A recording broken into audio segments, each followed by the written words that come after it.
Hello, everybody, and welcome to the 8th edition of the Holy Flick podcast. Back again. Today is September the 3rd for Seth and I. Probably a later date for you. But as I've already mentioned, I'm here joined by my cohort, co-host, fellow movie lover, Seth Scott. Hey, how's it going?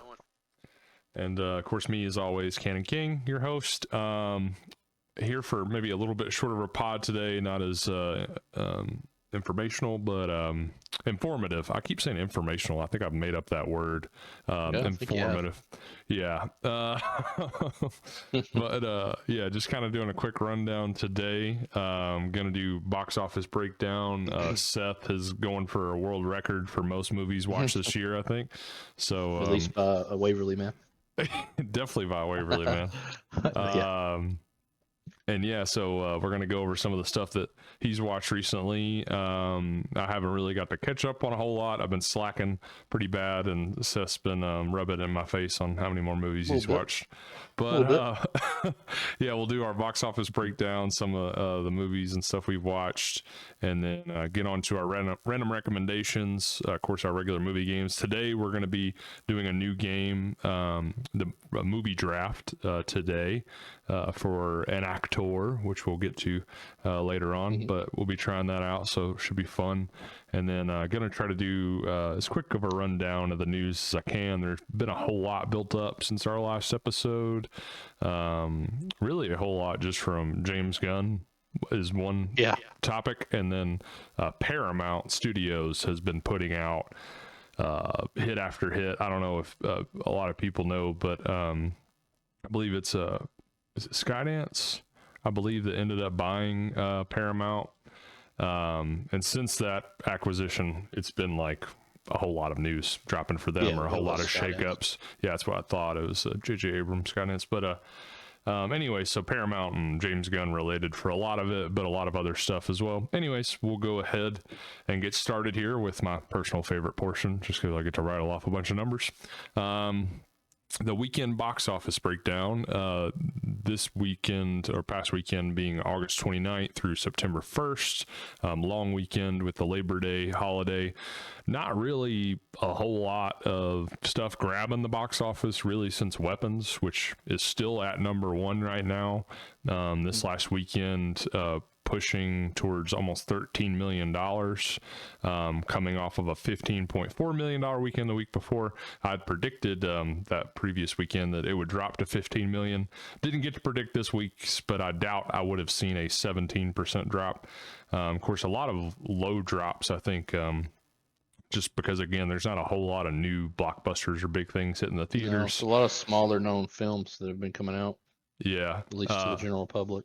I mean, if this doesn't signify to people, number two at this weekend's box office was the 50th anniversary of Jaws. So a re-release. I mean, Jaws is one of the biggest blockbusters. It's like the OG blockbuster. Still, it being a little less than $10 million and coming in at number two this weekend just kind of shows that box office not in the best of states right now, maybe, but yeah, it's opening weekend for that 50th anniversary, $9.8 million, and then followed by Caught Stealing shortly behind it at $9.6 million, the new Austin Butler flick, which is one of the ones that you got to check out this last weekend. Like I said, opening weekend for it, Sony being the distributor, but not bad. I think they would just probably hope for maybe opening weekend to be number one for, I mean, everybody wants to be number one, to be honest, but kind of a niche type film, an indie sort of film. Seemed like it was definitely cut from its own cloth. So, and the advertising didn't really hit widespread, something like Weapons and all the word of mouth and stuff, but coming in director. Yeah, I mean, almost Batman director. I didn't know that until the end of the movie. Really? You didn't know that? I did not know he was. No, I didn't really go into too much in the Caught Stealing, aside from one trailer, I think, that in the theater. But so yeah, when I saw it at the end, I was like, oh wow. I was like, yeah, that kind of makes more sense now. Yeah, some of the vibes, but. Yeah, I'm not the biggest Aronofsky guy myself. Like I said, almost director of a Batman movie back in 2007 or something. that was always fascinating, his take on the Batman character. And coming in at number 4, which came out that same weekend as Weapons, Freakier Friday, at Wow. $8.3 million. It's in its 4th weekend, and it only took a 6.7% drop, which is pretty crazy. So staying pretty strong. Again, I feel like because of not a whole lot of new releases. But as I also say that, though, coming in at number 5, which I didn't know until right this moment, unless this is wrong information. It says this movie comes from Disney. The Roses is a Disney production. What? That's what it's saying as the distributor is Disney. I don't know if that's right. I have to look that up. If so, There's that's no way. Very weird. I feel like this is a typo from my source here. But yeah, in its opening weekend, The Roses made $8 million flat. Not too bad, again, for what it was, and cracking the top 5. Benedict Cumberbatch, Olivia Colman film, which got some decent reviews. But that rounds out the top 5 between Weapons, Jaws 50th Anniversary, Caught Stealing, Freakier Friday, and The Roses. So Weapons still holding strong. It's been number 1 every single week so far. Searchlight Pictures distributed Roses. Okay. Yeah, it must have been. I was going to say, as soon as I saw distributor Disney, I was like, this Hilarious. can't be right. Because it was if that would have been true. It's followed by Freakier Friday, which is also Disney. So I figured it must have been like a copy and paste. Whoops, my bad. Yeah, that would be hard to believe. But yeah, it's the top 5 for this last weekend. It raked in a total of $48 million. It was $54 million a weekend before. It's showing here Labor Day 2024 had $86 million in the top 10 compared to $69 million this year. So 20% drop off from last year and a 31% drop off from 2023. So again, not the greatest numbers for a holiday weekend, but I really don't feel like there was a whole lot of big new releases. Weapons is still probably the movie to watch, I feel like, at the theaters right now, as far as discourse is concerned. But the crazy thing to me is, you're right, like there haven't been nationally any like big blockbusters come out, but the amount of movies with like top tier actors in it that have came out in the last couple of weeks that people just don't even know about, really. Yeah, like true. Relay, for example. Yeah, Relay is a movie that has gotten Caught Stealing's kind of under the radar as well, and it's got 2 A-listers basically at this point. Yeah, Caught Stealing, I at least saw some ads for online and stuff. And even one of my personal Americana. Yeah, Americana, Honey Don't. Those are back-to-back movies that I feel like didn't get really any advertising. The Roses, I don't think hardly got any advertising until the last month. Most of that was in theaters. It wasn't like it was shown in a lot of commercials. Yeah, I don't know. It's like we said, Relay is a movie that got absolutely no buzz and probably had the best word of mouth as far as the ratings and everything goes out of everything since like Weapons has come out. I think it has the strongest reviews online. I was wanting to catch that so bad before it left the box office, because this week is the last week it's probably going to be in theaters. I didn't get the chance to check it out. I hate to say this as a cinema fan, but I saw it does come out for purchase like next week already. And chances are I will go ahead and buy that movie. I mean, I'm a big Riz Ahmed guy, but I know that he's not like a household name. He's a familiar face, but not a household name. You have like Sam Worthington, I believe, in the movie. Which is a bigger name. And Lily James is a big name. Willa Fitzgerald, Lily James. Willa Fitzgerald, by the way, Tennessee native, which I shouted out on the last podcast. I found that out while researching that movie, that she's from actually Nashville. And she's also in possibly my favorite movie of 2023, Strange Darling. Oh, wow. Golly, I still can't believe you love that movie so much. I still haven't watched it. I do. I love that movie. It's such a good twist and turn, and the way it's set up, and it really hits hard for like today's society and how people think about the male and female role. Like, definitely, please check that out. I think I've already recommended it, but recommend it again. I'll have to watch that one as soon as I can, because I've heard you talk about it so positively for so long. Last time I saw it was on Paramount streaming, but I don't know. It could be not anymore. Gotcha. Anyways. just don't even have to really. Well, I'll read off some of the numbers. The rest of the top 5 here, or the rest of the top 10, I should say, next 5. Bad Guys 2 at number 6. Wait, what? That was a fun movie. Wait, what, Seth? Are these numbers right? Now I'm questioning everything with this website because it's showing the Bad Guys 2 came in at number 6 with 6.3 million. And the previous weekend, it made 5.1 million. It had a 24.5% climb. And it's showing the same thing for Fantastic Four First Steps. 6.3 this past weekend. 6 million flat the weekend before. A 4.8% increase. Labor Day boost? Labor Day weekend? And again, not a whole lot people to go watch. Maybe people trying to catch up on some things, some family kids movies. Are not going to want to see Americana, yeah. So Bad Guys 2. Bad Guys 2 and Fantastic Four. You don't see that very often, if that's indeed true.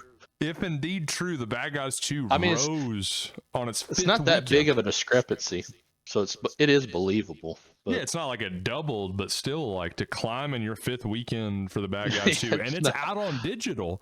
Like, I mean, it's for rent and purchase, but like, it's on video on demand. And then Fantastic Four is in its 6th weekend, and you're telling me it climbed? I know it's only 4.8%, but it climbed. It didn't fall at all. I just found that to be unbelievable. Just gotta tip your cap to that. And then it shows too. Golly, I should have read over these stats before because these are incredible. Superman number 8. $3.2 million this last weekend, 3.4 the weekend before, a 3.7% drop. So those 3 movies right there, even when I talked about Freakier Friday, like barely a drop for it, 6.7. God, I need to do some more research on, is this like historic? What is going on? Movies decline like this or barely drop at all? I'll have to read more. But anyway, Superman number 8, Nobody 2 number 9. I'm glad just to see that movie stay in the top 10. I know it's in its 3rd weekend, so not great. But I just like to see Bob Odenkirk get some money love. But it was fun. It was a fun movie. It seemed like it wasn't taking itself too seriously. No, it was extreme. I mean, if you've seen the first one, it was over the top, but this one takes it to another level of absurdity, wacky. Yeah, which in a good way. Yeah, I enjoyed the first one. I didn't prioritize seeing the second one, and I didn't understand why we needed a second one, but I watched it nonetheless. Yeah, I was kind of that way when it first got like announced and stuff. I was like, you know, I was a person that enjoyed the first one, but never did I think a second one was even possible. But yeah, that coming in at number 9, $2.3 million, made 3.7 the week before. So that's a 37.8% drop, which is actually the biggest drop out of anything in the top 10. Not great, but still, again, way under like the 60% mark. And the Naked Gun, $2.3 million also. So they tied actually at 9 and 10. And made 2.9 a weekend before, so 23% drop off. One of my favorite comedies of this decade for sure. So I'm glad to see that movie still doing well. But yeah, that's our box office breakdown. Again, some crazy numbers, as I feel like there's been every single week. There's something crazy to discover within the box office. But yeah, no, good. But yeah, so that's it. Again, August 29th through September 1st. Looking towards this weekend, I'm actually very underprepared. What is dropping this weekend? Is there anything in particular? I don't think it's anything huge. I think the next weekend is... Oh, this weekend is The Conjuring. I'm not even thinking. Conjuring Last Rites comes out this weekend. Because I'm just not a horror guy, but I guess that is probably pretty big for the horror genre fans. Yeah, for the horror genre, that's definitely like, it seems like Endgame is the way it's built up to be. Yeah. Wow. Wow.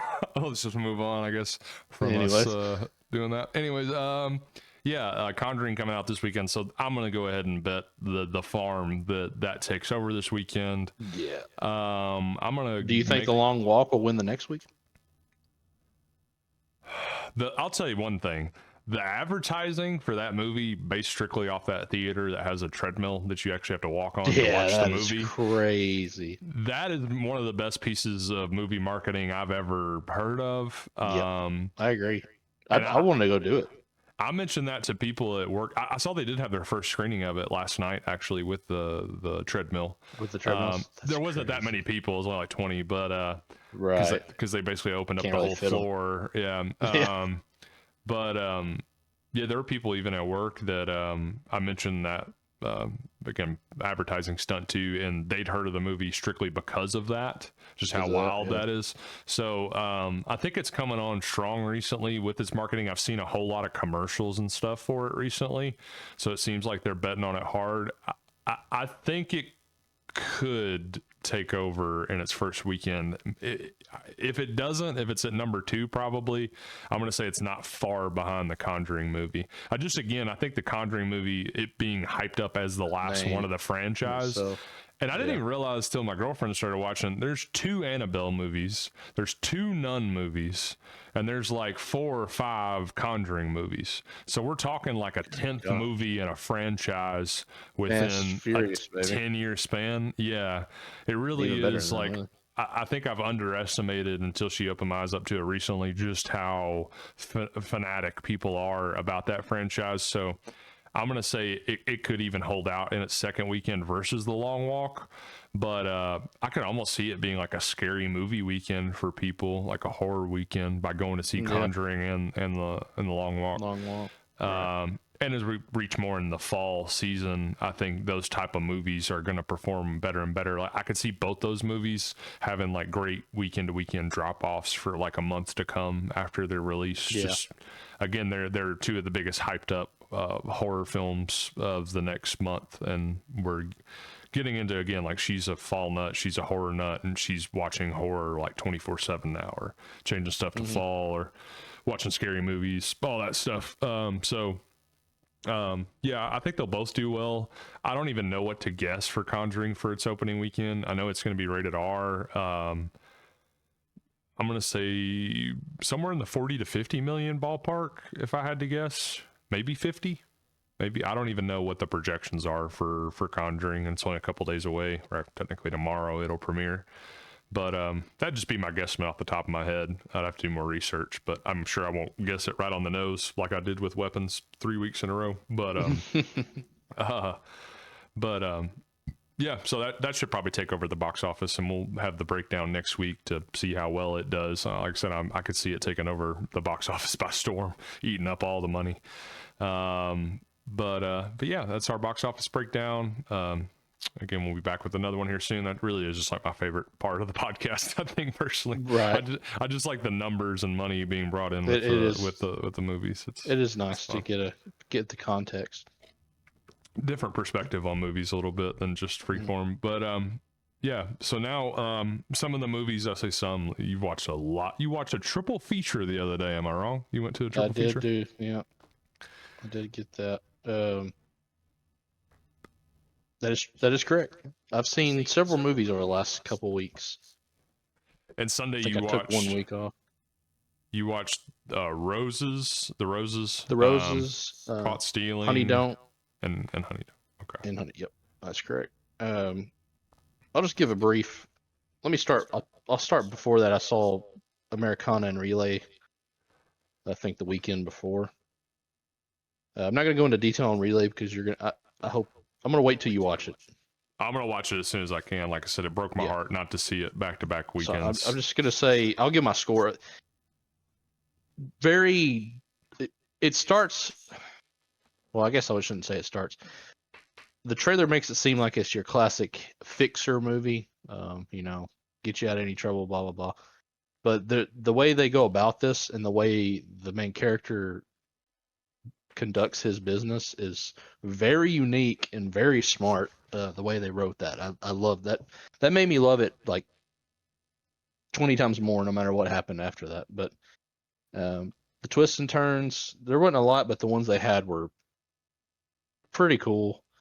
It was a short movie, so you didn't feel like what's dragging on. I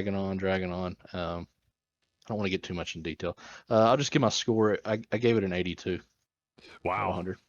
I really like that.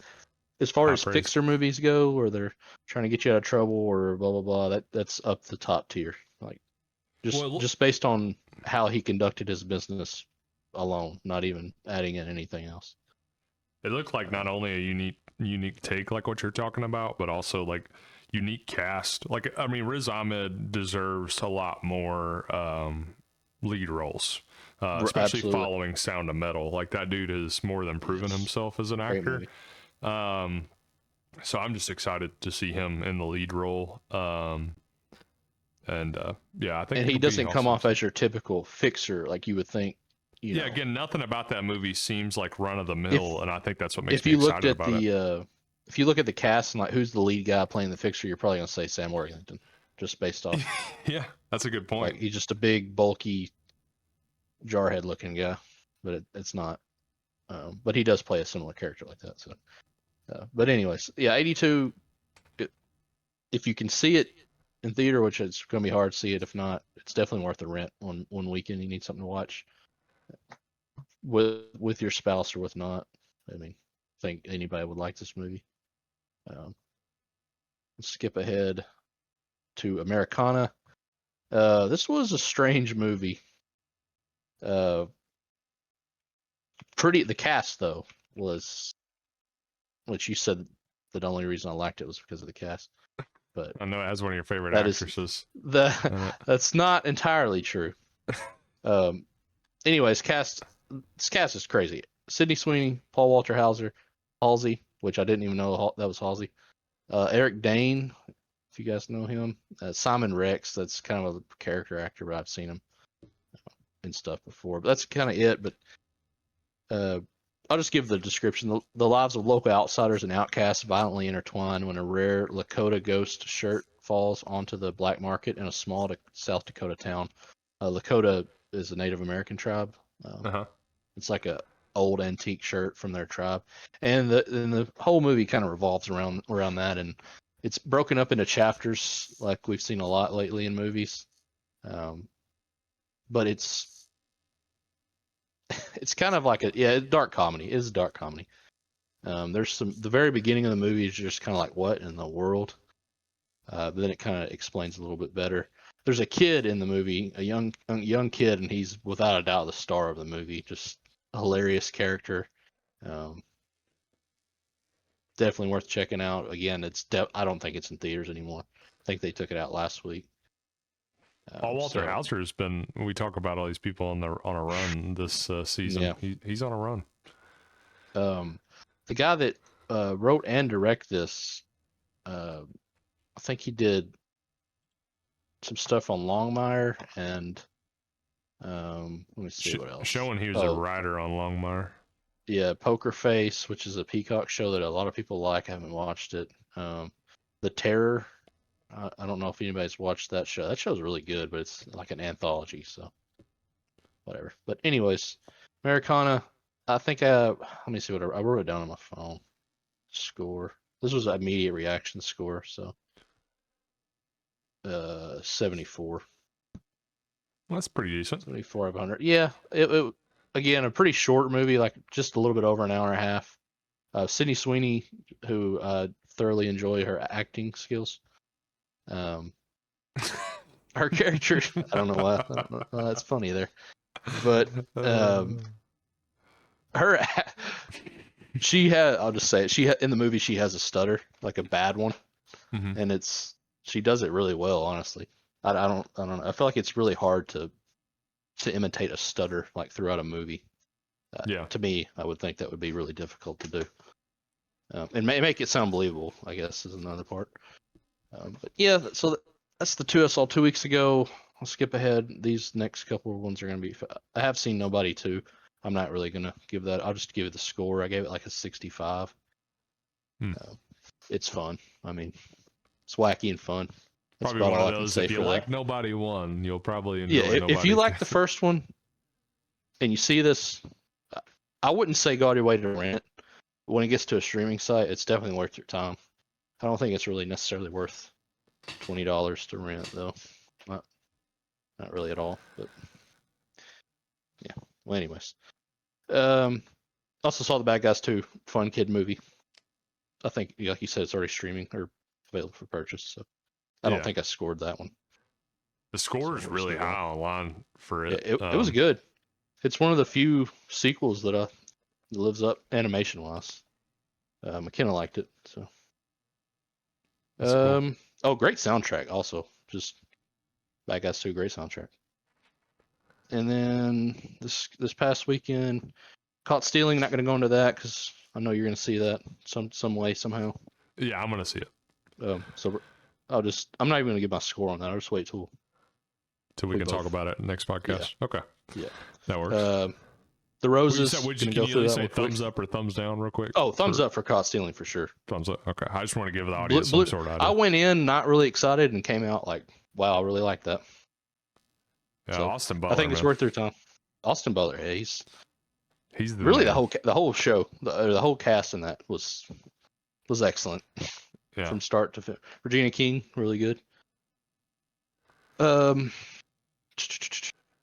yeah, thumbs up on that. The Roses, rom-com. I mean, if you want to go see a movie with your significant other and they're into rom-coms, it's not a bad one. It's pretty short as well. It's funny. They had pretty good chemistry about hating each other, so I guess that does work. I saw where they were. They've been keeping up with a pretty strong friendship over like the last decade. Apparently, Benedict Cumberbatch and Olivia Colman. So that's cool. You could definitely tell that in the movie, just the way their chemistry was great. It was. I think I gave it like a. Let me see. I have to go back to my phone. Media reaction. Yeah, like a 67. Yeah, 67. So a little bit better than Nobody 2, I guess, but different grading scale. Yeah. And then Olivia Colman, one of my favorite parts of The Bear, also.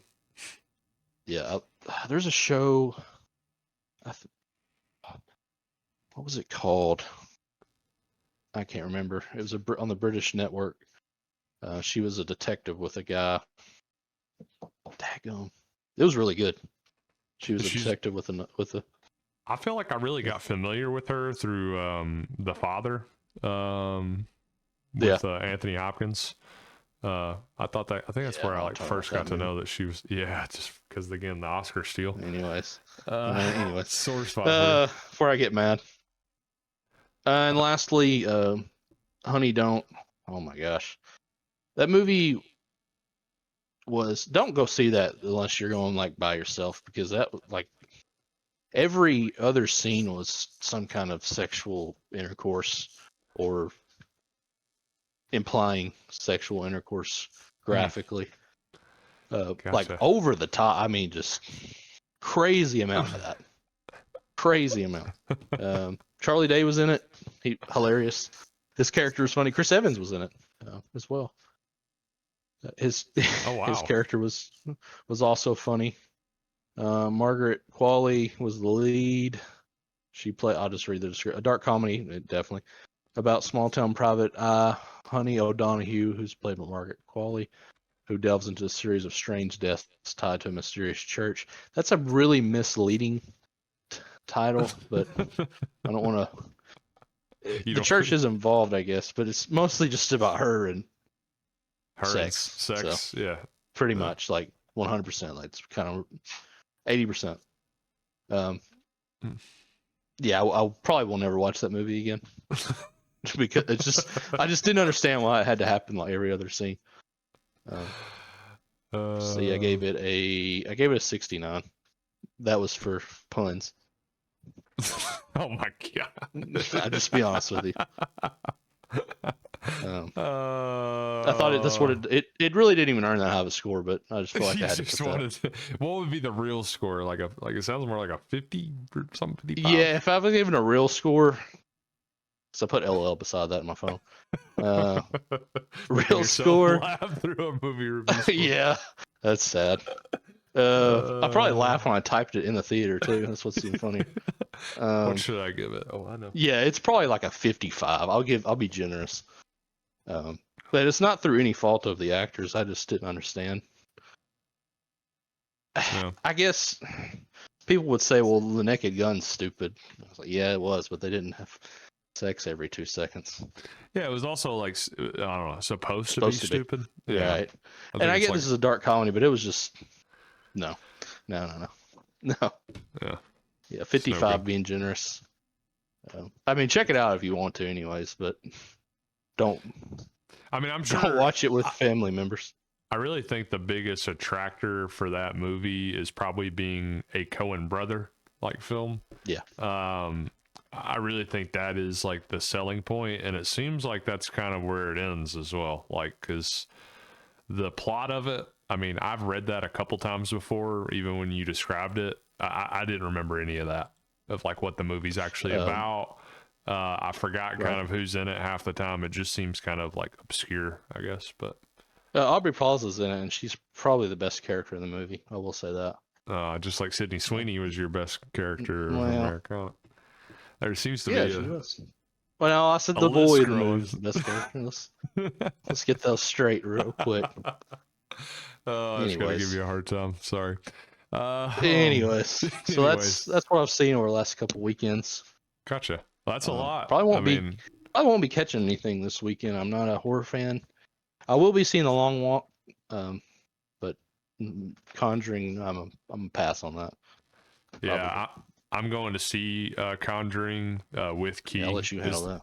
Is the biggest reason why. Yeah, I won't be the best person to ask. I may need to get her on as like a guest in a to guest explain spot. what we don't know about. Yeah, to talk about why it's amazing, because again, it's going to be like, I don't know, people that haven't watched all the MCU movies trying to go watch Endgame and then give a review. I feel like we just wouldn't be. That would actually, you know what? I actually love to hear someone do that. Actually, I would love to hear their thoughts on like what they think of the movie on its own. I think most of it would probably go over their heads, but I'm sure that there won't be as many callbacks, or we won't be I don't know. Traveling. Yeah. It'd be funny traveling. I don't know.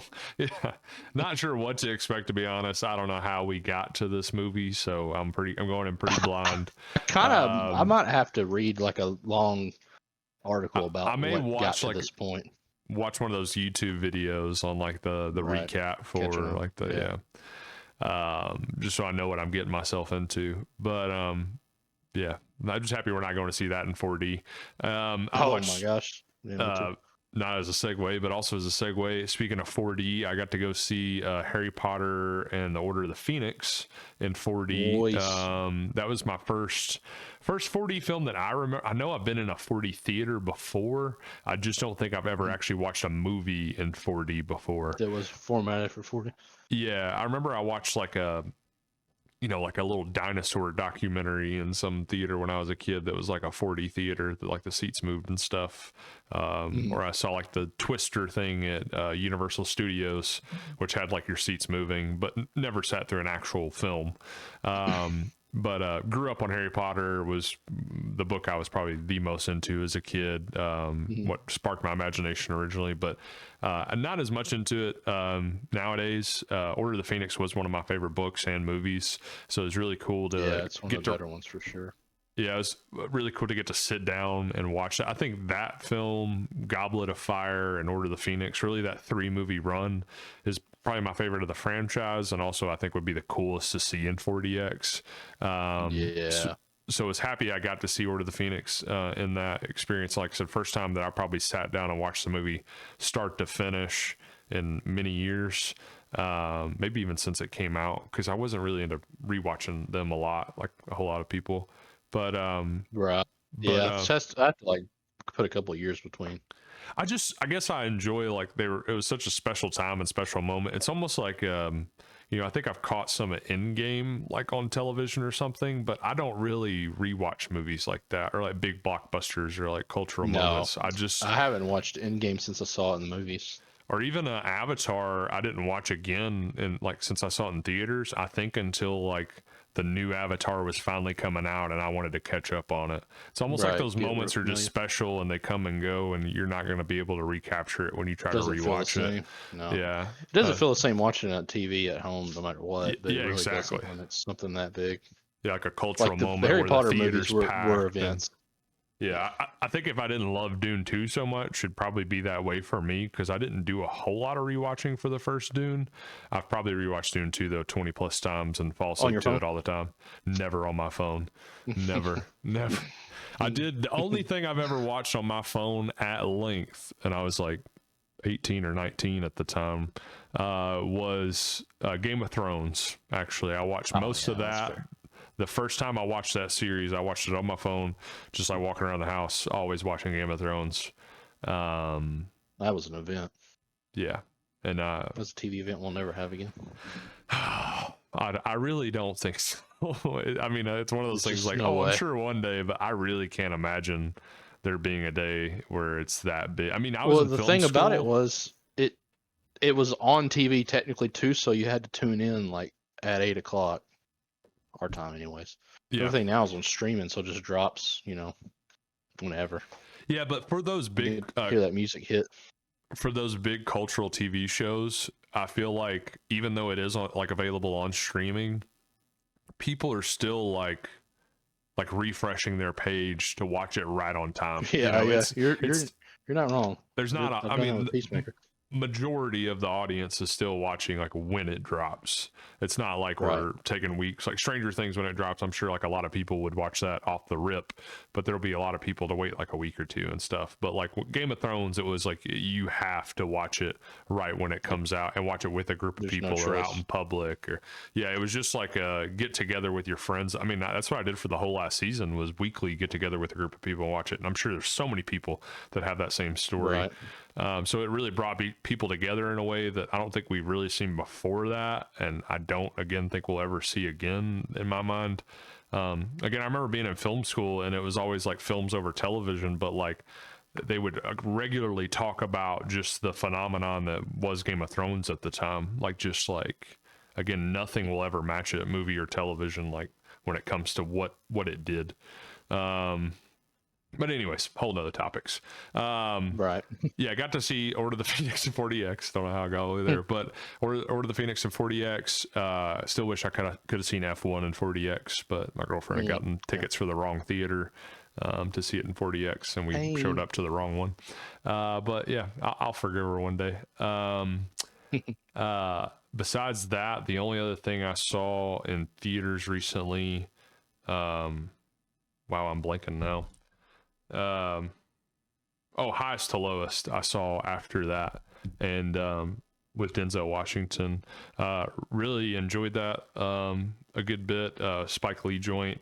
I don't think I really got to break it down much, but the main part of the movie, of the stealing Denzel's or his son getting kidnapped, that's like kind of what's been put in trailers and everything to sell the movie, and is seen as like the main plot of the movie, which it really isn't. Kind of like what you talked about before about Honey Don't being misleading. It is kind of misleading. Like that's kind of it really is a selling point. Yes, it's something that happens in the movie, but it doesn't even take place for maybe a quarter of the movie is about that. It's kind of a I don't mean to spoil, but it's kind of a subversion for other things. But that whole plot line anyway, when that's taking place, is probably the least favorite part of the movie for me. It had a really good soundtrack. The cinematography and everything was great. The set design was incredible, like production design. It was just a lot of the moments kind of felt off, like when Denzel and his wife find out that their son has been kidnapped. It was like an underreaction to me. Like he gets a phone call after they just have a sweet conversation out on his multi-million-dollar balcony, and she goes inside. He gets the phone call, and then he goes inside like, they got him. Like, what? They got our boy. And then neither one is like really like I don't know, about to fall out on the floor or anything. Yeah, they're just like, Yeah, like they console each other, like hug each other. Yeah, it was like there were sometimes things were overreactive, and some other times things were underreacting. Or like a couple scenes later, they finally have, I guess, the reaction I'm looking for. It was just certain things just felt off when it came to how humans interacted with other humans within the movie, or the emotional aspect of the movie. But first of all, we're just getting to see Denzel in a lead role is always a treat, no matter, I think, what the movie is, and that's an event in itself. I like the character he was playing, the background of his character motivations, all those things were so clear and laid out so nice, and Denzel played it so perfectly. which it's just amazing to me that people like that are so known for so many different roles for their acting can still, like, I guess, find new ways to pull it off, like surprise you still. So he did a lot of that. ASAP Rocky was the main villain of the movie, which is weird, but he did a really good job as well in his like role. He added a couple songs to the soundtrack, which is one of the songs is kind of funny. But yeah, I enjoyed the movie overall. I haven't seen the original one that it's based off of, the Akira Kurosawa film, High to Low. I haven't got to check that out yet. I am a big Kurosawa fan. When I was in film school, I went through like a whole week of watching nothing but his films. But that's one I haven't checked out. So I'd like to go back and look at it and see like what similarities they do have, because it seems like there's a lot of new life in the movie that Spike Lee made, like a lot of today references or today things going on. Right. So just like to see how much inspiration you got from it. I didn't really give a score to Order of the Phoenix because, again, I've already seen that movie and I didn't really think about it as a critiquing. It was more for the 4DX experience, which was it was cool, but it was also like a lot, even during like some of the trailers, like the seats felt like I was going to fly out of them at certain points, or the water coming down at certain times, or whatever. It was what it was, I guess, but it was a good time, unique experience. For the score though, for high to low or highest to lowest, I'd say like a 73, 74 for the movie. Okay. I liked it had a lot of good symbolic things that were going on within the story, or things that people were saying. A lot of it biblical, actually, because like his Denzel's name in the movie is David King, but everybody calls him King David. There's a lot of even he references, I think, Pulp Fiction at a certain point with Samuel L. Jackson's line, like, "And I will strike down upon thee with great vengeance and furious anger." Like that whole line is quoted. Right. Or even Spike Lee made a couple references, it felt like, to his own movie, which I just watched recently, was Do the Right Thing. Samuel Jackson in that movie, who's a radio DJ, is saying like cool, slick lines. And one of the famous things that he says from the movie is, "And that's the truth, Ruth." And that's something that a character says in this movie. Some of it felt like kind of tongue in cheek, and some things were like deeper layers. There's just a lot going on within the movie, and not all of it was really cohesive or landed right, or the pacing wasn't always the best. But especially in the third act, like in the more high intensity sequences, it was a lot of fun. Jeffrey Wright was incredible in the movie, by the way. Like probably one of the bright spots. Yeah, I cannot wait to see. I saw he just got the script in the other day for the new Batman film, which will be coming back to play. I don't know, I think it's just Detective Gordon right now. I don't think it's Commissioner. At the time. Yeah, I believe you're right. But yeah, one of my favorite actors. Really cool to see him. And yeah, I haven't really watched. I watched another film at home that I highly recommend, and I will love to go into more in the future. But Police Story with Jackie Chan, I believe 1985, something like that. I'm glad you mentioned him, because he'll come up later for something with me. Okay. But yeah, let me look up to see the exact time. Yeah, 1985 for Police Story.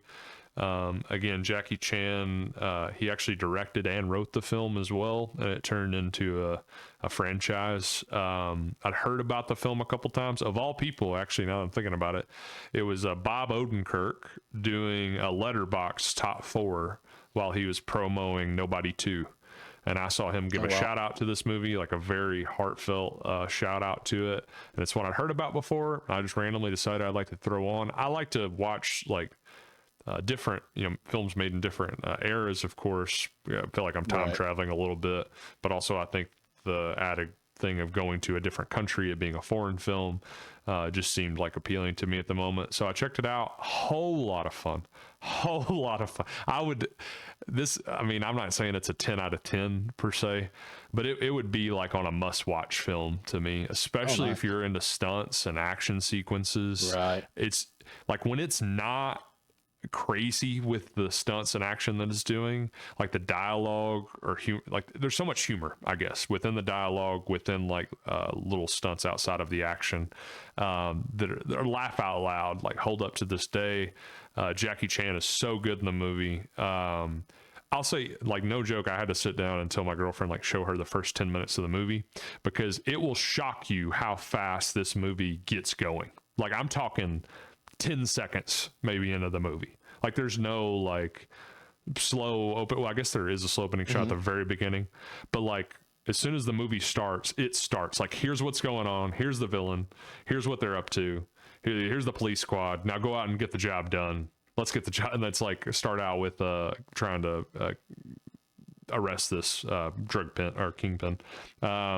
But there's a action sequence within the first 10 minutes of the movie that would rival any action sequence that really takes place today, I think, on what they do. Oh, wow. It is like unbelievable. There's stuff that, again, goes on within the first half hour of the movie that you would think this is, if you walked in on me watching the movie, you'd think I was at the end of a movie. Like, this is the climax. This is the big sequence. Like, in the first 20, 30 minutes, you would be like, this must be the end. No, this is how the movie starts. Oh my God. I love the last action sequence I've seen online since I watched the movie. I don't think I appreciated it enough while watching it. If I knew a lot of the information on the background of what took place, it's a mall sequence that they do at the big ending. If I knew about all like the behind the scenes stuff about it, I think I would have appreciated it a little bit more when I watched it, but I didn't know until afterwards. Now I appreciate it, but while watching it, I'd say the opening action sequence, first 20, 30 minutes, is still like the best of the movie, although there's a lot of other great stuff to come. Again, Jackie Chan's so charming. It's funny. It's like all gas, no brakes in the movie. Really, they don't give you time to chill. So anyways, love the film. I would say probably like an 86 overall. Oh, nice. For me. Like I said, very high score. I mean, you have to be able to be okay with watching a foreign film, and for me, Sure, that comes with subtitles. Yeah, but even just, again, if you don't even care that much about watching the full movie, watch like the first 10, 20 minutes and tell me you aren't completely like blown away by what they're doing in the movie. Again, all practical effects, and him writing and directing and acting and stunts and all of this. It's just so impressive. But yeah, that was one of the best things I've watched recently. Yeah, I know I've watched a couple more things, but I didn't write everything down. I felt bad again because I haven't really caught a lot of things in theaters in the last couple of weeks. So, which I plan to check out soon. But yeah, I guess we can move on now to, you want to do the random recommendations? Yeah, I'll fire that. Mine's going to be pretty, I'm trying to think how I want to do this. You go ahead with yours. Okay. Well, actually, the first one, I forgot I did this. But the first one is going to be a police story. That'll be the number one recommendation. It's on HBO Max at the moment. At least that's what I watched it on like a week or two ago. So again, check that one out. I've already done the full promo for that, but check it out. Another one to get into the fall horror season, Halloween season, although we're pretty early, but I like to go ahead and get started. Evil Dead 2. That is one of my 10 out of 10 films. Sam Raimi film. I'm not a horror guy, and it's not a scary movie really by any means. The first one tries to be a little bit more, in my opinion. This one's just like complete camp. Some great filmmaking techniques, and Bruce Campbell became like an instant favorite of mine because of this movie. I just love it so much and love to rewatch the film. Also love the follow-up, Army of Darkness. But again, I'm not a big fan of the first Evil Dead. Second Evil Dead is a 10 out of 10 for me. Check that one out. Trying to see, it says it's streaming on HBO Max and on Prime Video, possibly for free. Oh, nice. But it is saying HBO Max, so you can check that. Max for sure. Check that one out there. And then last random recommendation is going to be Den of Thieves, which is a movie I checked out about 6 months or so ago. Love that movie.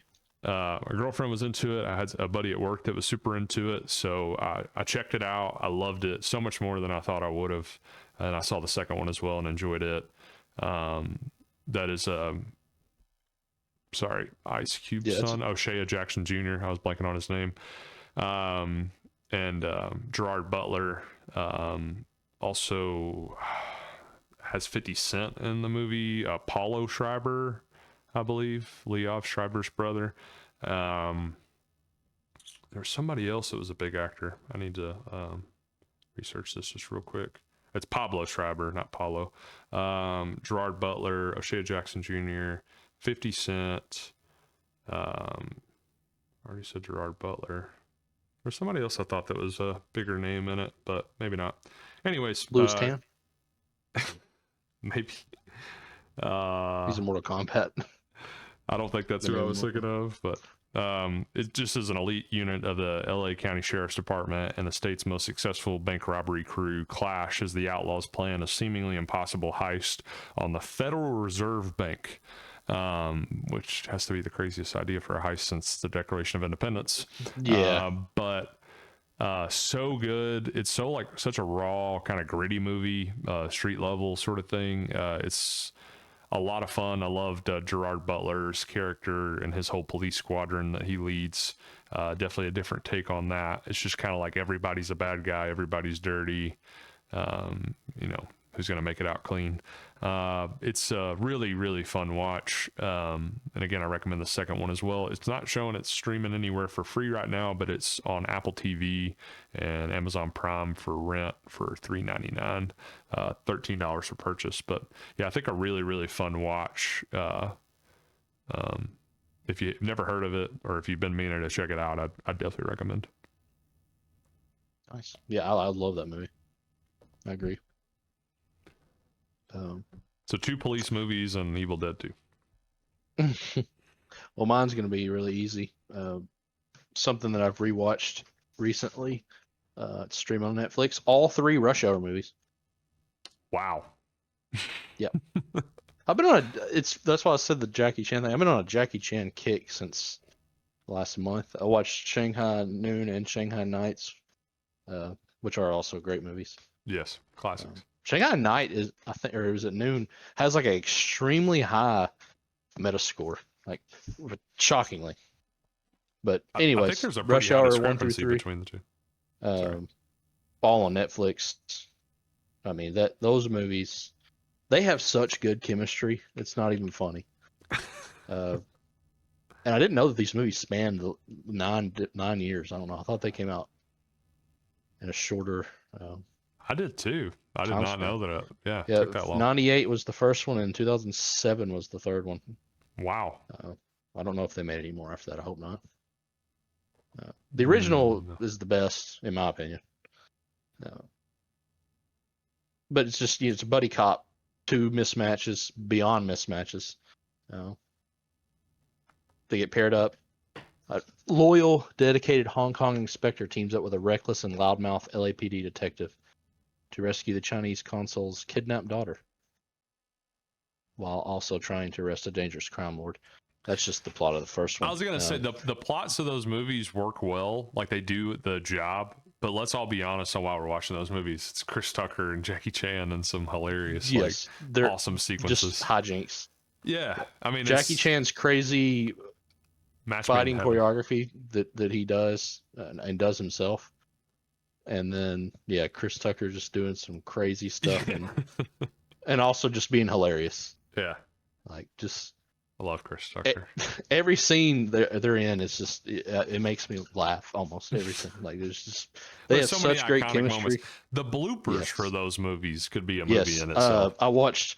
That's something I didn't even think about, but when I watched the first one a couple weeks ago, I let the bloopers play and I was like, oh my God, that's so funny. They also have bloopers in, I don't know if this is the Jackie Chan thing or what, but in Shanghai Noon and Nights, they both have blooper reel that plays at the end. I miss blooper reels. It was fun. I do too. Bring them, like, why not?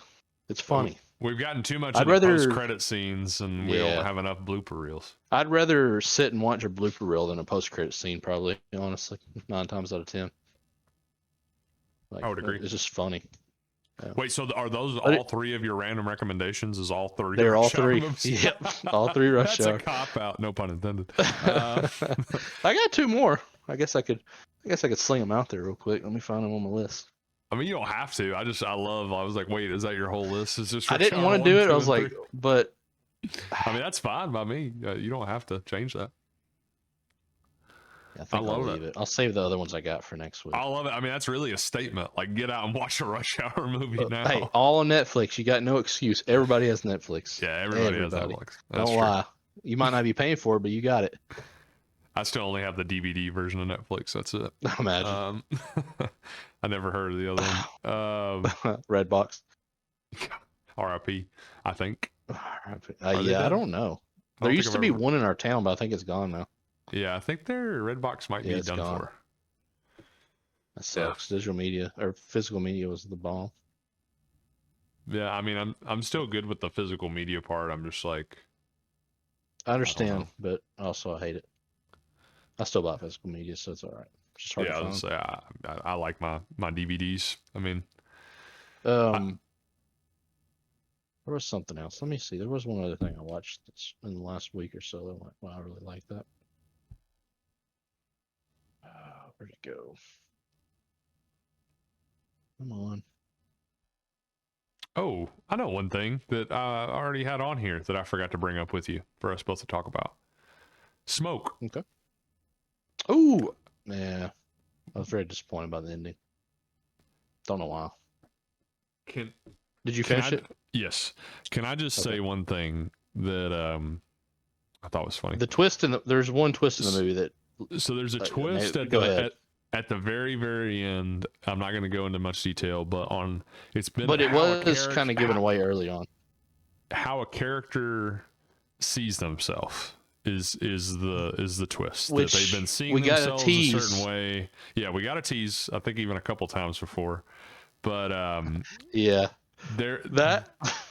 the twist of that. I just want to say, Seth, I want you to sit here and picture you getting to that twist at the end in the interrogation room, all that, and that twist happens, and then slowly, one by one, it happens to every character on screen.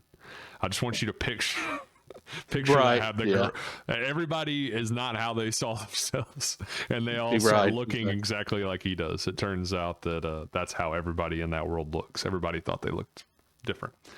Anyways, when I watched it, as I was watching, I looked over at my girlfriend Key, and I said that to her, and she started busting out laughing. I was like, "You could easily turn this into a comedic ending if just one by one, everybody looked horrified." That would have been talked about, so like memed everything. I feel like somebody needs to go through and do that. Honestly, I feel like I came up with the perfect like worst ending. Like have you on for 8 episodes, thinking this is so serious, and then I'm gonna pull out a gag at the very end and like make you hate it did me. Half a little bit, but but the way you said it, that one would be insane. I wish they would have done that. Honestly, every character that ever appeared in the show, it showed them to even the characters that had died, like started bloating. Anyways, I did enjoy the show overall. The ending left me wanting a little more. I don't know. I think what I was missing from that show is a twist. There was no real like. I guess the Journey Smollett has, I guess, like a twist in a way of an act that she performs. It kind of ticked me off that she got away with it. Honestly. I don't know why. Well, they insinuate that it's not all gotten away with. That one day everything catches up to people, which within that show it seems to be true. I don't know about real life, but I don't know about real life either. With the act that she performed, it more ticked me off because she was the protagonist within the show. And although you could try to justify it any which way that you want to, it was a pretty terrible thing to do. And got sadistic like real quick. I mean, it went from it wasn't like a oh man, it was like a oh. Yeah, dang. And then it just kept getting kind of worse and worse on what she was doing. I talked about this with my girlfriend ad nauseum, but I get that she never built herself up to be like a hero type character or a good person, and she has a lot of past trauma that's happened to her, which they go into detail on. But yes, she like visited. There's a spider hanging in my room. Hold on a second. Sorry, guys. Right in front of my face. Right in front of my face. In the middle of the podcast, really? Have some respect, man. Yeah. Or you want to say something here, buddy? Before you die? Sorry, guys. This is totally unplanned here. I don't believe you. I really Spider's don't a paid even. actor. I'm looking around. I don't know what to kill him with. He just kind of disappeared. He's just chilling, I guess. He's a new podcast member. Yeah. If I sound like I'm in the distance, it's only because I am. Okay, that's fair. I'm wasting people's time, but I'm also. Smoke is streaming on Apple TV, by the way. If anybody wants to check it out, it is out in full. You can binge watch it. It does star Taron Egerton, Journey Smollett, Greg Kinnear, Rafa Spall. I don't know if I said that right. Yeah. Yeah. It was pretty good. Again, the only thing I was missing was like a twist, because from the jump you kind of know where it's going. It took some subversions, like there's a fire on the mountain scene that is pretty wild, and the cinematography and everything of the show was really good. Like, it was top-notch production, and I thought the acting was good. It just was lacking a little bit in story to me, and maybe went on a little too long, considering that there was no like. Yeah, the last couple episodes probably could have been one. Yeah, but for sure. I'd say also like the kid in that, total prick kid, terrible kid. Yeah, I didn't really have many issues with him. I felt like he just kind of knew from the jump that this guy's not a good person. I don't know. I didn't really have many issues with him. Taron Egerton, I thought it was one of his better acting performances. I'd put it up there. I still think Blackbird is probably my favorite of his. Awesome. Yeah. Blackbird's also on Apple. Yeah, also on Apple TV miniseries as well. I believe Smoke is a miniseries. I would assume it is. They were talking about a season 2, but nothing confirmed. I don't really see how that would work, because this was based off of this show got made from a podcast that was based off a real life firebug. Yeah, I knew. Well, I guess we hadn't even really given anybody background, but it does.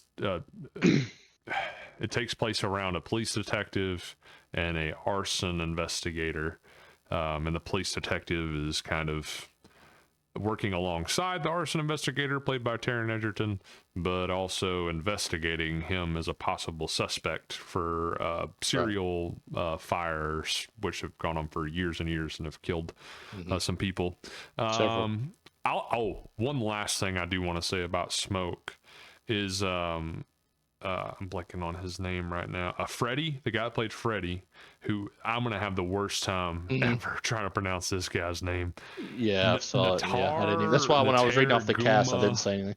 Mabaho Mwine is how I would pronounce it. Anyways, you look at this guy in real life and his other acting roles, and you look at him in this show. If he does not win an award, like, this is the first time I'm going to say that this year, this guy deserves an award. Like, he needs an award. Right. Like, the most award-worthy performance I've seen in film or television all year long is him as Freddie in Smoke. I believe that 100%. Sydney Sweeney Americana, but okay, let's calm down. Where's Aubrey Plaza? But no, I do really believe, again, like, this performance has jumped out to me more than anybody else. Like, that guy felt so real, and you felt for him so hard. Like, if there's one thing I want to say about Smoke for it being worth watching, it is his performance 1,000%. 1,000%. And all the stuff they did with his background and his character, that whole storyline was a surprise to me, and that was the best part of the show, in my opinion. It made it definitely worth watching to me. I'd give the show overall like a 70, maybe. For me, but that's pretty fair. That's probably about where I'd be, hovering around or above or below. Yeah, within a couple points. Definitely worth a watch. Well, I don't want to go on for too long here, because I know we've already been eating up time. Let's just go into our games, and let's just do the movie draft if you want to, and then we can get on to get back to some of the other games next week and news and stuff, because I got work tomorrow. Yes. Okay. We are going looking forward to this one for a while. Yeah, you brought up doing stuff on this actor. I said let's do a movie draft and just do 5 apiece, because this guy Okay. does have a catalog to where I think we can both pick Yeah. 5 We and could they do both 10 each be at least. perfect 5. Yeah. So I've got 10 written down myself, and they're all kind of in order just in case you take one of mine. But we'll do this and we'll wrap up the show because again I got to work tomorrow and I didn't realize how long it's been. So we'll do the movie draft for Brad Pitt is the actor we're doing the movie draft for. The legendary. The legendary, decade spanning legend. Yeah. Like literal 4 decades when you think about it at this point. That's insane. That is insane. Anyways, since you came up with the idea for doing some Brad Pitt content, I'll give you the honors of going first for this movie draft. Oh, good. Lieutenant Aldo Ring. Oh my God, that was Yeah, I knew it was going to be, but it also had to be mine. No. Inglorious Sorry, man. Bastards. Inglorious Bastards. Just go ahead and say it. Oh, I'm already sick. I think that you are, because if there was one movie I could take of all his, it would be Inglourious Bastards by times 10. I mean, I'm a Tarantino nut myself, so. Okay, that hurt physically. All right. Well, since you took the best one, no, I'm gonna go ahead and turn around and do Once Upon a Time in Hollywood. You coward. Because I know coward. You want that movie. I know. This is sickening. Each other. We're just gonna do each other's list, what we think each other want. That turns out it's 100% on brand. You son of a gun. All right, I deserve that. I had to take the other Tarantino one. Two greats off the board. I have 2 I want to take, but can't decide. War Daddy from Fury. Oh, nice. Don Collier. That was also a lot of war movies here. Also on my list for my top 5. Back-to-back World War II movies. Oh, I didn't even think about that. Very true. And totally different. Yes. So much different. So much different. Watch both of those movies. I would go see those movies back in theater, honestly. Oh yeah. Fury is I feel like that movie continuously gets love over time, and I really enjoy it. It really does. That. Especially when you watch the deleted scenes. There's some that movie's heavy. Yeah, dude. Heavy. I mean, the cast for that is just so good. That cast is, and they all complement each other so well. Like the chemistry, I don't know. There really is something about that movie. I think it's the reason I still give like David Ayer so much like leeway. Really, is because that's the guy that made Fury. So for sure, you got to cut him slack. That's totally fair pick.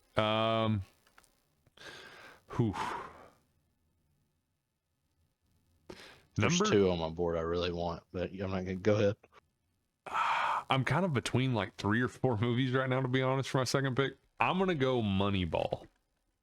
Ooh, Billy Bean. I'm a big Moneyball fan. That is a good movie. And that's one of my favorite Brad. I think it's a different type of Brad Pitt performance. Like, I don't know. As stupid as it sounds, it's like understated, I guess I would say. Like, he's a lot more reserved in the role, but he's so believable in that role. Like, I think it's honestly one of his best just like acting performances, like really playing like character acting, I guess to say. I think it's one of his best, and I love that movie. Kind of like what I was talking about earlier with the box office breakdown. Like you're combining like mathematics and science and sports, and I just enjoy like the crossover of like those two things that are kind of an antithesis of each other. One of Jonah Hill's best, and like really his breakout role, I would say, as far as like being taken seriously as an actor. I think Moneyball was kind of the turning point there, but Brad Pitt, so good in that movie. I'd take Moneyball. That's one of my favorite sports movies. I know it doesn't have as much to do with sports as other sports movies do, but I love that movie.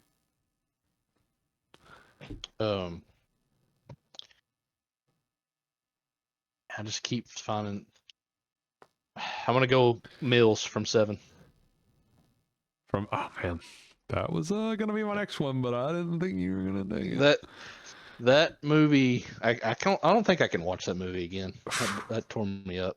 I love that movie. I've watched it a few It is a times. It great is movie. deep and dark and creepy and There's a gross. couple I And wanted to go with there, but I was like, I really want that one.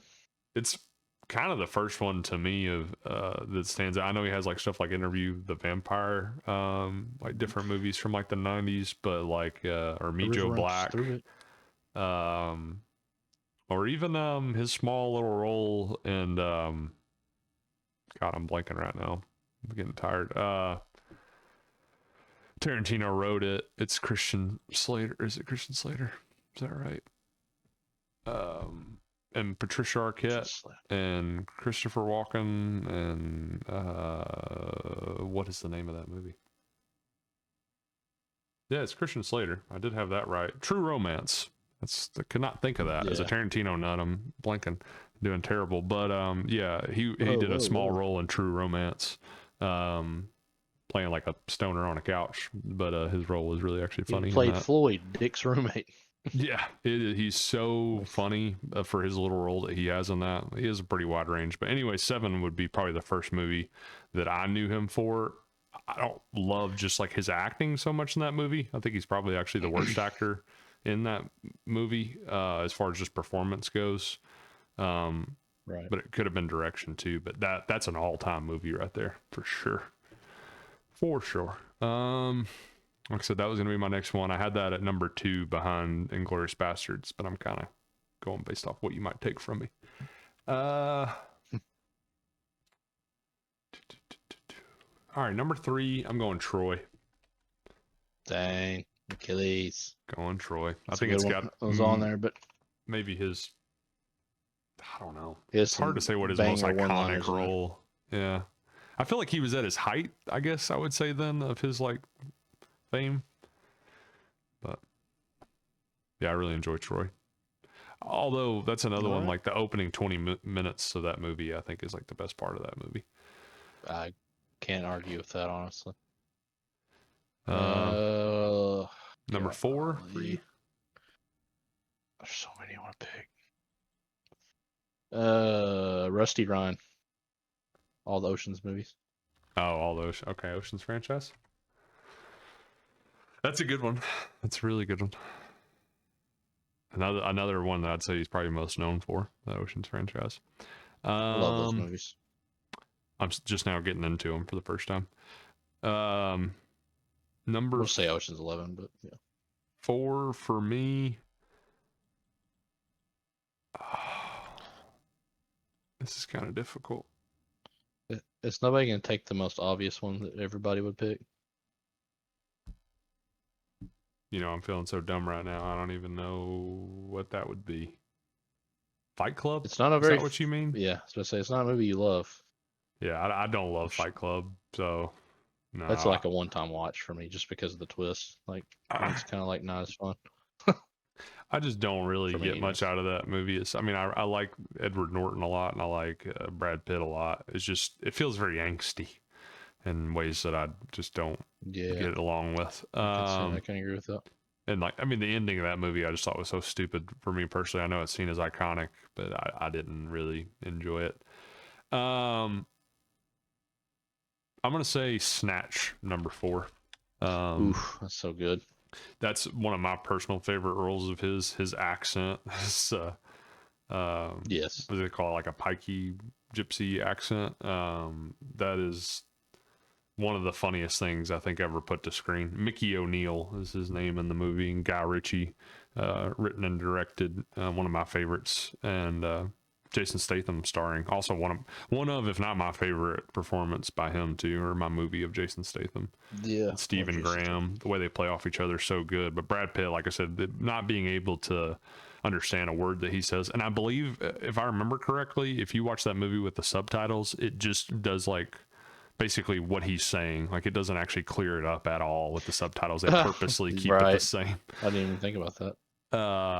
But yeah, I love his role in that movie as a boxer. Yeah, I'll take Snatch for sure. I'll snatch it. Snatch it up. Okay. Man, my last pick, and there's There's 3 I really want so bad. But recency bias will take it. F1. F1. Okay. I thought you might go that. It's a There's lot of 2 fun. that I really want to get, so I'm just going to give them honorable mentions after you pick. Okay. I'm gonna go. I've been kind of skipping over this one a lot because I think it's definitely a smaller role for him. But again, another one of my personal favorites from Brad Pitt and good like character acting is The Big Short. Yeah, I that's a good one. again, he It's a may dang have good like one. 5 to 10 minutes of screen time in the movie, but he is one of the best parts of that movie, and I think like brings. I don't know. He kind of levels it out because it's a lot of rich people playing with a lot of money. And Brad Pitt Mm-hmm. is a different sort of character, like somebody who's already made it and almost wishes that he didn't or sees life a whole lot differently Right. now. He's just his character, and again, the way that he plays it is so good. I think it's one of the better performances from him. One last one I had on my list that I didn't say, mostly because people would probably clown me for it. But Babylon is another one of my favorites of his. I love that movie. I know that it's one of the biggest box office bombs of all time, but that would be one of my honorable mentions. Is Babylon? Him and Margot Robbie. Love his character in that. Yeah, that was so overrated. Yeah, I thought it way like when I finally. It took a little while for me to get around to watch that movie. When I finally did watch it, I beat myself up so bad for not going to see that in theaters and for not promoting that movie because it hit home for me. It may not for anybody else. Maybe it's only for like a certain type of movie lover, but Right. No. I mean, I was like bawling at the end of the movie, and that whole sequence with Tobey Maguire, one of the creepiest. Ugh, like I feel like I need to take a Yeah, I didn't shower like after that that at all. scene. It To be was honest with you. so crazy that the cavern sequence. It was like made me sick to my stomach. I remember I was like sweating and like pacing in the room when that was going on. Like there was so many good things and such an ode to like old Hollywood, like a love letter to old Hollywood.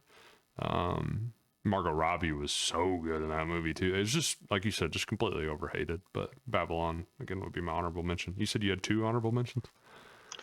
Uh, yeah, one of them is. Well, it's not an honorable. Well, I guess it is. I wanted to take Bullet Train. I love that movie so much. Oh man, I love that movie so gosh, much. I I was couldn't just do talking about it. that movie recently and I forgot about it. It's so I good. couldn't do it, but I really love that movie. Honestly, if I traded something out, I'd trade out 7 for that. I'd trade out Troy for that. Dang. My other one, Love Bullet Train, something dude. people I think don't know, but Sleepers. Talk about a heavy movie. Sleepers is the name of the movie. Sleepers came out in '98. Listen to this cast: Robert De Niro, Kevin Bacon, Brad Pitt, Dustin Dang, Hoffman. I think I've heard And of I it. think that's it on the. Yeah, it's on my watch list. It's on my watch list, so I've heard of it. Basically, these Man, that 4 is a great teenage boys cast. are friends, young kids. I think they steal a car or something, and it like rolls.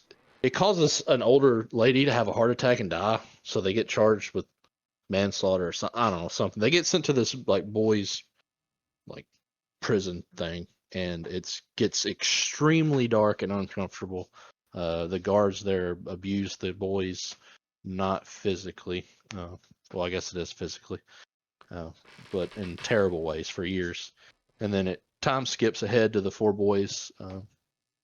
They've gotten out of there, have grown up. 2 of them are like well adjusted, have like I think one's a lawyer maybe, yeah, but 2 of the other ones not so much. They're like gangster type guys, and they end up running into one of the guards at a restaurant, and the movie kind of goes from there. Gotcha.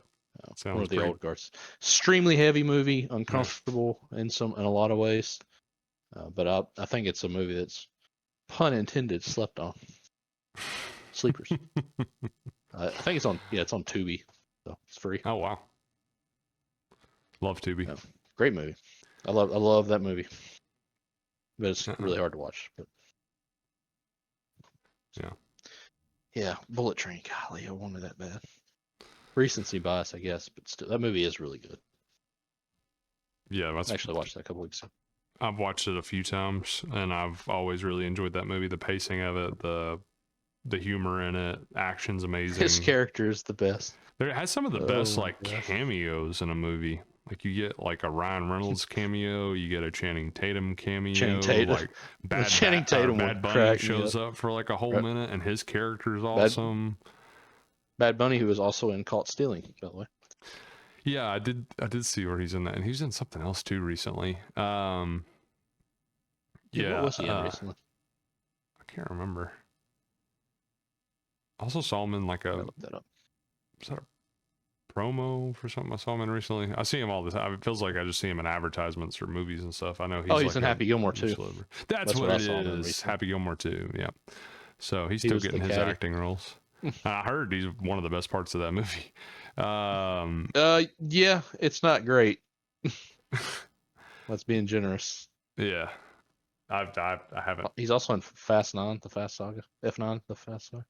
I guess I forgot about that. I haven't seen But yeah, that one. Bullet Train is a great watch. Highly recommend that one.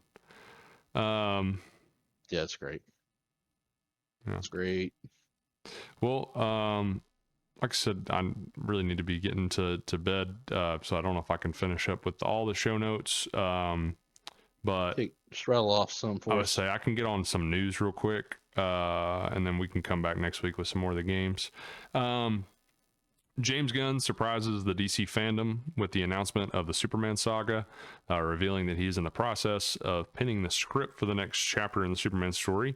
And then he has 4 films planned out as a complete arc of Superman. And just today, James Gunn announced Man of Tomorrow is what he's titled the next Superman film. Will be releasing in theaters July 9th, 2027. So there's been a whole lot of progress on this movie in a short amount of time. Superman sequel. So really excited about this. Yeah. It just kind of makes me wonder in a way. I mean, I sound like a negative Nancy, but are they just kind of flying by the seat of their pants with the universe? Yeah. It seems like all of a sudden this has become a priority. And there's still no Batman news. Not saying that I'm more excited for Batman. I've even said in the past that I don't really need a Batman in this Justice League or this DC universe. It's not something that I absolutely have to have. But, you know, talking about that movie for a while, and I think that was originally slated to come out in 2027, I believe, and it still is. I don't know. But, yeah, I'm excited about it. At the same time, I'm like kind of wondering what's going on with the DCU is a large hole. And I know I don't really care as much about that. It's just more of like what to expect for the next, you know, coming movies going forward and stuff. But, yeah. And again, the next follow up, I guess, in the Superman saga, he's talked about is Supergirl. I think he'll have some sort of appearance or something to do with that. But also in Superman news, it joined the Letterboxd 2 million watch club, which is the fastest movie to reach the milestone at just 45 days, and it beat the previous record of 104 days. So record now held at 45 days. Previous record of 104 days held by Barbie. So it's the fastest movie by, almost like 3 times as quick. But yeah. 45 days. 45 days. I was saying also too in other DC news, because I said there was a lot to do with DC. Gunn said he's looking to bring back, possibly bring back Idris Elba as Bloodsport in a future DCU entry, who appeared in his Suicide Squad movie. I'm excited about that. I liked his character a lot. I did too. Yeah, I thought it was cool. I saw recently where he said the Peacemaker season, this season, episodes 6 and 8 are his favorite and also like the craziest. I haven't watched the second episode still yet. So wait, that just came out today, didn't it? Or no, third episode. You talking about? Have you seen the second episode or no? No, I haven't seen the second. Did the third one third come one out comes today? Out tomorrow. Or tomorrow? Oh gosh, I gotta catch up on this stuff. Maybe I can watch some of that before bed. Yeah, I can't wait. Although that we have to talk more next week for sure about Peacemaker, because I think you and I both were kind of taken aback in the first episode. And for our family-friendly viewers at home, I don't know how we're gonna get around much of it. If you don't watch season 2, or actually probably don't need to watch any of it for family-friendly, but definitely don't watch season 2, episode 1. Yeah, definitely don't do that. That's when everybody's asleep. Watch. Yeah. Even then, you'd be afraid somebody's That, gonna that catch was you just. watching it. I'm sorry. That was unnecessary, man. I'm So sorry. over It the just top. wasn't. It was not necessary. It felt like just kind of blatant for the It sake of just being kept blatant. going. I don't know. Yeah, it just It wasn't wouldn't like a stop. quick, like 5-second scene. It No, just was ongoing for a long time. kind of made Wolf of Wall Street Wow. look like a Disney movie. Yeah, that's not even a joke, folks. That's crazy. But yeah, we'll have to talk more about that in the future. He's also teased James Gunn has also teased the return of Margot Robbie as Harley Quinn as a possibility. I love that idea. Yeah, I think that would be She's great. And I great think for the role. she's really been attached to that character in her career. So I could see her coming back for sure. Probably the best of DCE, honestly.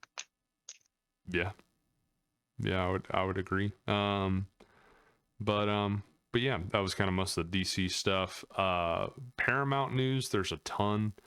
They have a ton of new movements on popular IP just in the last couple weeks. The studio executives have said they're prioritizing a new film to be set in the World War Z universe. There's no word on who would star in the film or what exactly it would center around. Hey, we forgot that Brad Pitt movie. Yeah, that's another Brad Pitt shout out right there. Additionally, Paramount announced that the live-action Teenage Mutant Ninja Turtles: The Last Ronin film is still in production, rated R. Still, they said. So, yeah, I'm surprised to see that still going forward. But I know it's a legendary. I've wanted to get that graphic novel or comic. It's amazing. I know, yeah, it's seen as another level when it comes to Teenage Mutant Ninja Turtles. I guess it's the adult version of their story. 100%.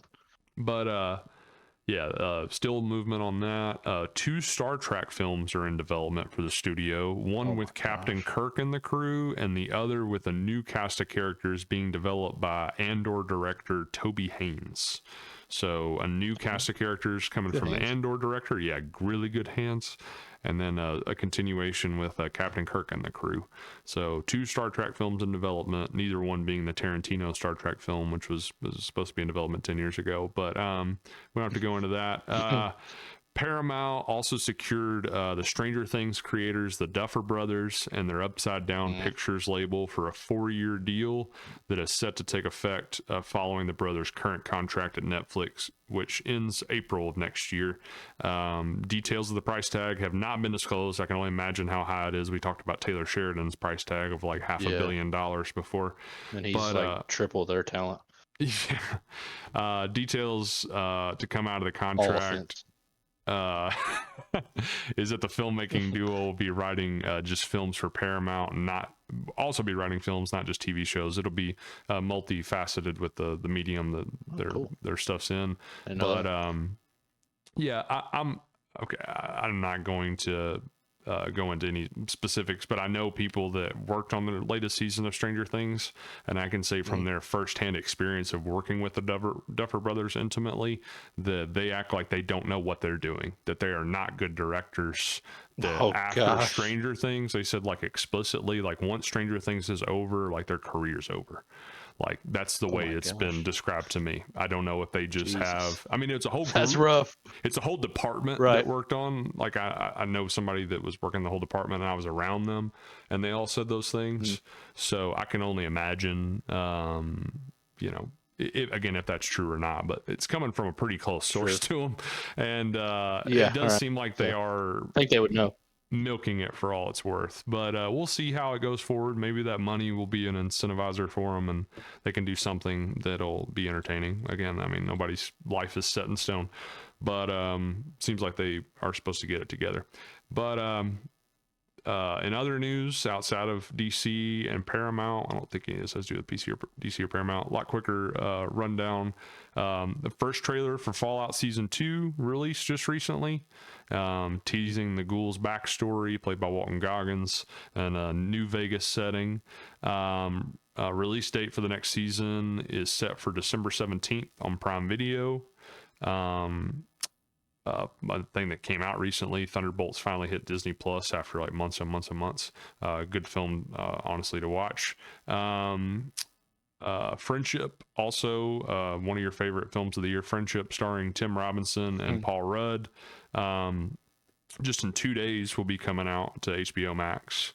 So if people are wanting to check that out for streaming, 2 days from now, streaming on HBO Max. Check it out. Great comedy. Yeah, definitely good one to check out. Piece of news here: Matthew McConaughey will star in a new Netflix series from True Detective creator Nick Pizzolatto. I can never know how to really pronounce his name. But that's exciting just within us. More Matthew McConaughey stuff I'm in for, but also teaming back up with the True Detective creator. That team up specifically. Yeah, that's going to be really exciting. I still think that's the height for me of McConaughey's career is in True Detective, and one of the best performances without a doubt. ever. That or Sarah. Oh my God. I don't know how we move on from that. I love that. I love that movie. A few more things. This is kind of wild to me. I have known nothing about this movie, but K-pop Demon Hunters. First movie. Don't even get me started on that. First all movie my daughters soundtrack. watched for like 2 months. Really?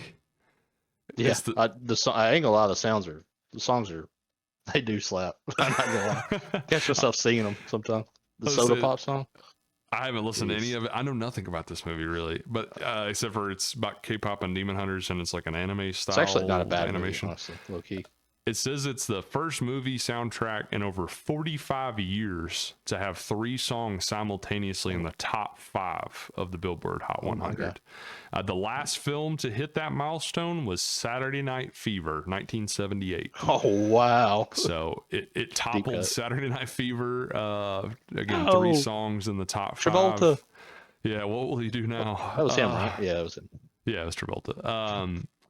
Also, Netflix and Sony are already in the process of greenlighting a sequel to the film and are currently working on a campaign for Saturday Night Fever. I'm kidding. No. I'm kidding.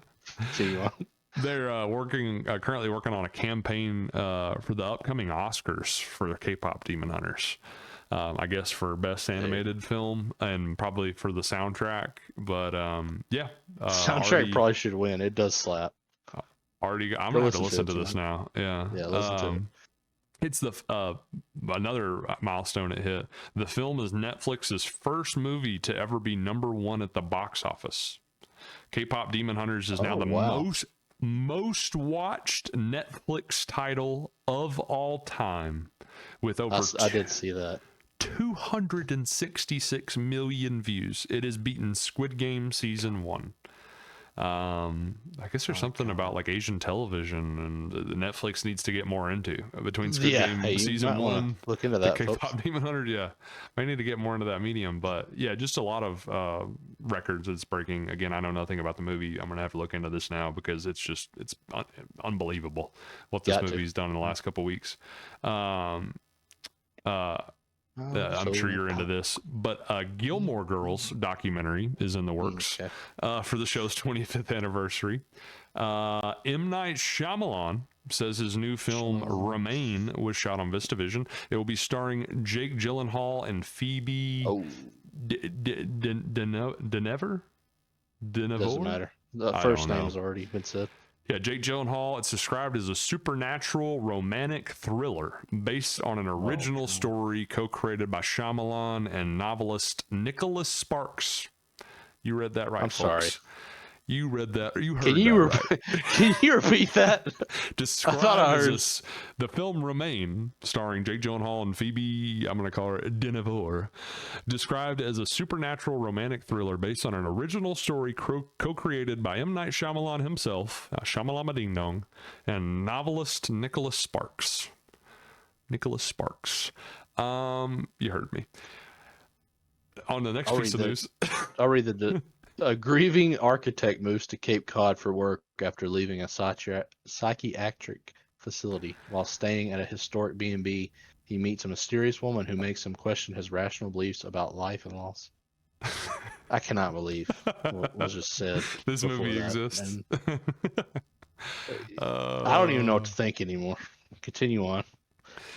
I I don't even know what to say anymore.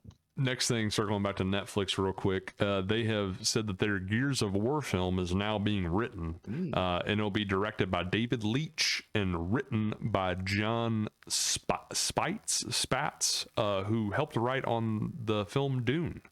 So yeah, that's something to get excited about. It's a good tag to have in your career. Yeah, I'd say that probably the number one thing to me. Again, a lot of small pieces of news here, so I'm just keep running through. Dexter Original Sin canceled after one season. Hate to hear it. This is another True Detective piece of news, possibly. We'll see. But Nicolas Cage is currently in talks to star in True Detective Season 5. I think that would be a unique choice. I don't think you could really fall much in True Detective, in my opinion, from like the lowest lows that show's had. Harder than you did. So yeah, it's already failed multiple times. So I mean, go ahead and take that chance. I'm in for it. Nicolas Cage, why not? You'll love this one, Seth, and I'm sure you've seen the trailer a lot recently and rewatched it voluntarily. But the first trailer for Anemone, I believe is how you pronounce it. Starring Daniel Day-Lewis in his first role after retiring 8 years ago. The first trailer for that just released about a week or so ago, also starring Sean Bean, and I think co-writer is Daniel Day-Lewis, and his son is the writer and director of the film, is what pulled him out of retirement. But yeah, I saw an article earlier saying if Daniel Day-Lewis is starring in a movie, all other actors shaking their boots when it comes to award season. So yeah, I mean, in my opinion, he's already has the Oscar. Yeah, you basically have to take it from him. His. And The Rock, you have to outdo him. Take it from him. What do we live in a simulation when Dwayne The Rock Johnson takes an Oscar from Daniel Day-Lewis? If he beats Daniel Day-Lewis for an Oscar, I will make Andrew Campbell do something stupid. We'll figure out punishments. We'll figure out what that is on next pod. The fact though, Seth, that is a possibility. It is a possibility. I don't mean like it's not a 1% possibility either. I don't think. I mean, I don't know. I guess do we crown The Rock the greatest actor of all time at that point? Maybe he probably has already done it himself before multiple times. Right after he ran WWE in the ground with his like a LeBron James birthday post. Oh my gosh. I'm trademarking Taco Tuesday. Another piece of Jackie Chan news. We talk about Jackie Chan multiple times this podcast, turned into a Jackie Chan podcast. He's revealed that his action team is in charge of action guidance for the Spider-Man Brand New Day film. That is cool. And then he also recently visited the set, so really cool to have his stamp of approval. Absolutely. Wicked for Good. First teaser, I believe, released today online. Movie slated for a November 21st release. Office spinoff The Paper releases tomorrow, on Peacock, with the series already renewed for a season 2. The critical hype that I've seen for the show in the last day has been very positive. So this could turn into another, I don't know, like a phenomenon like The Office. Who knows? Another I like first reboot. It's a spin-off, not even really a spin-off. And I think Oscar is back in it. Oscar's in it. But I think that's it. Yeah, I think he's the same film crew, but it's like, it's not a reboot, so I can live with that. Yeah, it seems somewhat original. First trailer for 28 Days Later, Bone Temple released today. Bone Temple. I haven't watched it yet. Don't know if I will. It looks so good. I don't want to watch the trailers. So good. I think it's better than the last movie, to be honest. I was getting goosebumps by the end. I'm excited. Oh my gosh. The film will be landing in theaters January 16th, 28 Days Later, Bone Temple. One Punch Man Season 3 will begin weekly releases starting October 12th. That is a show that I started literally 9 years ago. Crazy to think it's only on season 3. This show needs to pick up. But I did love both seasons. It's the first anime I actually ever watched was One Punch Man in my life, which I still think is kind of funny because it's kind of a satire of anime in a way. But and another first trailer. Marvel Zombies recently released their first trailer. with the miniseries coming to Disney Plus September 24th. Definitely looks pretty adult for a Disney animation coming straight to Disney Plus, but I'm excited for it, to be honest. Looks interesting. And again, another thing that put me in the Halloween mood. And then actually, I meant to talk about this before, but last piece of news that should have been rounded in with the Paramount news, a Call of Duty film is officially in the I saw that works at today. Paramount. Yeah. Feels like it's really late. They said they also have the rights to expand Call of Duty into a universe of multiple films, and also they have the rights for the TV shows for Call of Duty. So like you said, a little late, but I mean, it's a huge IP. It's still a huge IP, no doubt. I feel like this would have been way bigger if it was like 5 years ago, 6 years ago. Yeah, agreed. But it'll probably be big no matter what. Yeah, but that was the last piece of Paramount news. Again, seems like they're doing a whole lot recently. Oh, I did have two more quick things.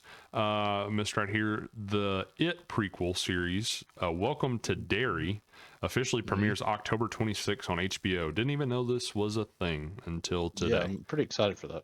Till they announced the premiere. So yeah, the landing perfect timing, October 26th on HBO, It prequel. So I think it'll probably do well. And then last thing was the first poster, which podcast, so you can't see the poster, but you can look it up for yourself. First poster for Wake Up Dead Man, a Knives Out mystery was released recently.